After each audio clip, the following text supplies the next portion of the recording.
dilim ng gabi, may apo.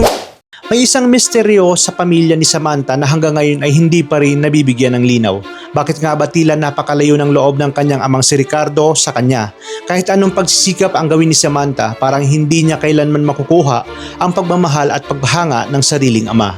Mas laging naging usap-usapan ang lahat nang mapansin ng marami ang isang lumang litrato ni Samantha kasama ang kanyang kuya na si RJ.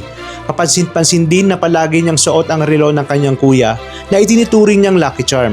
Ngunit ang malaking tanong, nasaan nga ba si RJ at bakit hindi na niya kailanman nabanggit ang kasalukuyang kwento? Isa ito sa mga detalyeng nagbigay daan sa iba't ibang teorya ng mga manonood.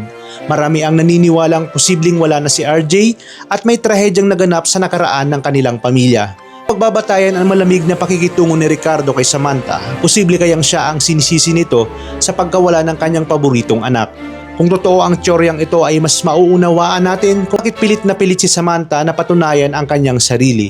Marahil kaya siya naging pulis dahil hindi lamang dahil sa pangarap niya, kundi dahil sa umaasa siyang balang araw ay maibabalik niya ang respeto at pagmamahal ng kanyang ama.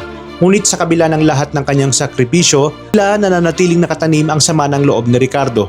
Isa pang palaisipan ang tunay na sinapit ni RJ, isa rin ba siyang pulis na nasawi habang nasa tungkulin o nasangkot ba siya sa isang madugong insidente kung saan si Samantha ang iligtas niya kapalit ng sariling buhay?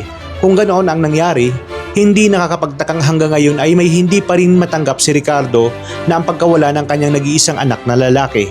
Habang wala pang opisyal na revelasyon ang seryeng ito ay mananatiling haka-haka lamang ang mga lahat ng ito.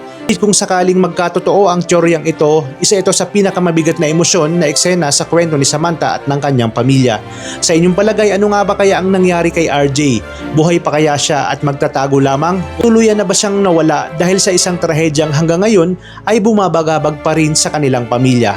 Ang sagot sa misteryong ito ay maaring tuluyang magbago sa takbo ng buong kwento.